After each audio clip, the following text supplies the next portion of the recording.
Here in Malindi, Kenya, a gathering that is bringing together all the youthful citizens from East Africa and the Horn of Africa as whole.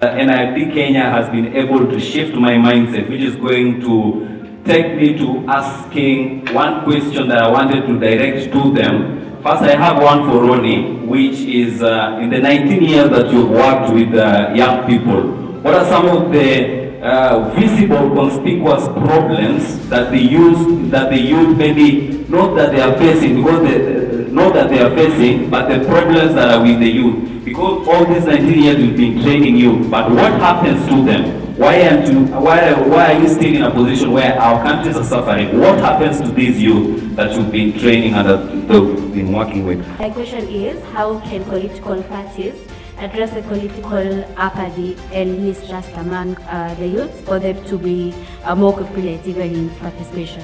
And they have been able to raise these issues and put in place strategies on how they can dialogue, engage in intergenerational conversations, engage in changing the mindset of other young people, and them understanding that it is them who can take this continent forward.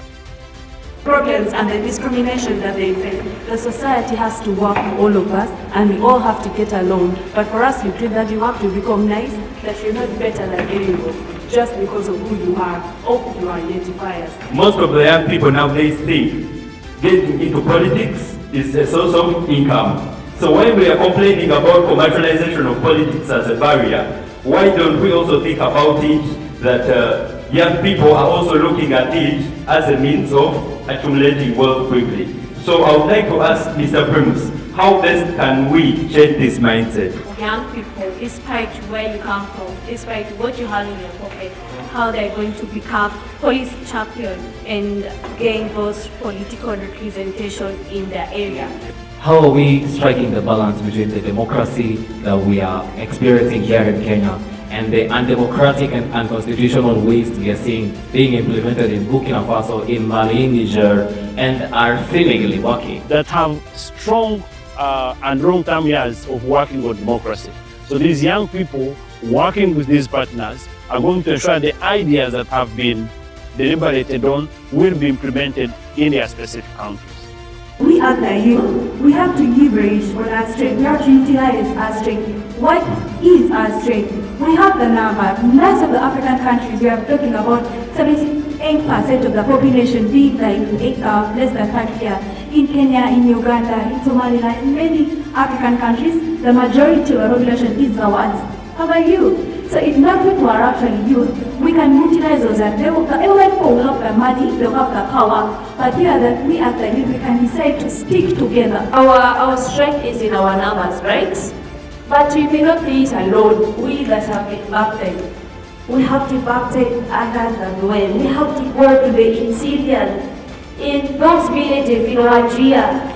Let them know so that we can come together. We talked of the unity as the young people. So my request is, if you can bring this forum in my village in Odiel, in Homa Bay, concentrate very central to mobilize for you. For me, when people come together, co-create, envision the kind of East Africa and the governance that they want, is one of the best things that we can have as an outcome. You can learn math as your teacher is doing it. Until you actually practice that math is where you're going to be able to know how to do the calculation.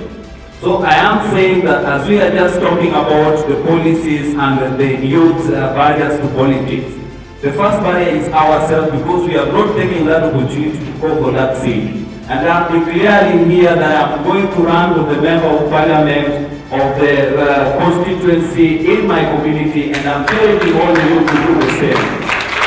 All these barriers, if the barriers are going to be there, they are going to find you on the way.